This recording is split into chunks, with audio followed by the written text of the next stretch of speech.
Monsieur le Président, je voudrais d'entrée rendre un vibrant hommage au peuple français pour sa farouche détermination à célébrer la vie et à résister au piège de la haine et de l'exclusion.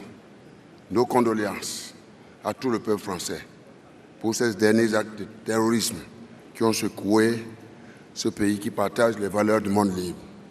Monsieur le Président, je voudrais dire que je suis particulièrement reconnaissant à M. François Hollande, président de la République française, et à son gouvernement pour leur leadership dans la tenue effective de cette historique conférence de dernière chance sur les changements climatiques. Nos remerciements vont également au secrétariat général des Nations Unies. Mesdames et messieurs, comme vous le savez, cette 21e conférence des partis vient renforcer les engagements pris à New York pour construire un monde nouveau, dépouillé de tout dérèglement climatique qui permet de réaliser les objectifs de développement durable.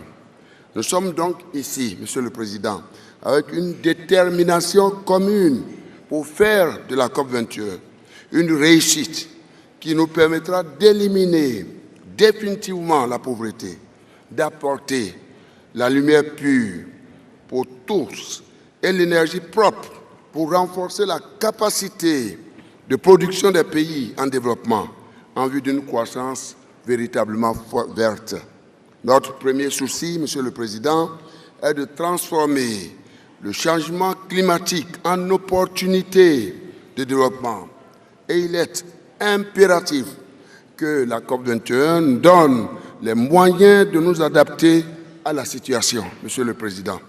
Ces moyens doivent absolument tenir compte de ce que nous sommes des pays en développement et pour la plupart des États côtiers ou sahéliens menacés de disparition.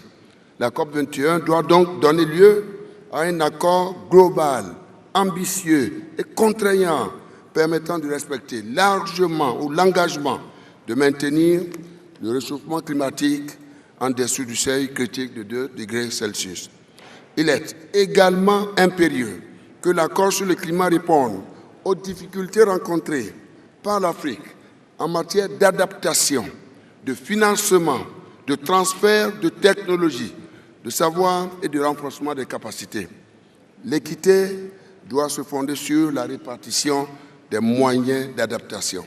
Monsieur le Président, il importe également d'intégrer dans cet accord un mécanisme de suivi, évaluation, qui permette d'identifier les difficultés d'application méritant une attention particulière de la part de la communauté internationale.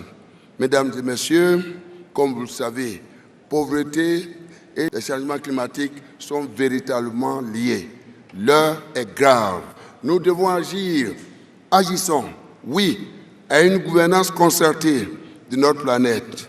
Allons à la surveillance multilatérale.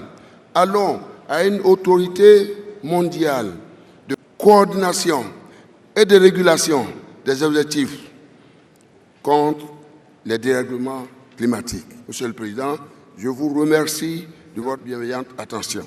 Que Dieu bénisse notre planète.